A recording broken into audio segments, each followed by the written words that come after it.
My chápeme slobodu prejavu nielen ako šírenie pozitívnych a krásnych informácií. Sloboda prejavu to je aj šírenie kritických, niekedy šokujúcich informácií. A na to je treba Markízu, aby Markíza v plnej miere realizovala takúto slobodu prejavu, ako ju chápe celá Európa a nie iba časť slovenského politického spektra. Je zbytočné opakovať, že predseda vlády Slovenskej republiky by mal odstúpiť. On nikdy neodstúpi sám. Jeho treba deložovať. A my urobíme všetko preto, aby tento proces nastal čo najrýchlejšie. European Union can rely on Smer social democracy. We believe in Euro and we believe in the European Union, so it will be, in any case, pro-European government. Slovenská opozícia dnes definitívne priznala, o čo jej ide. Nejde jej o nič menšie, ako je štátny prevrat.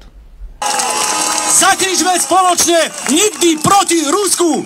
Nikdy proti Rusku! Nikdy proti Rusku! Ak budeme mať rozum my Slováci, tak Uzbekistan môže byť pre nás brána do Afganistanu.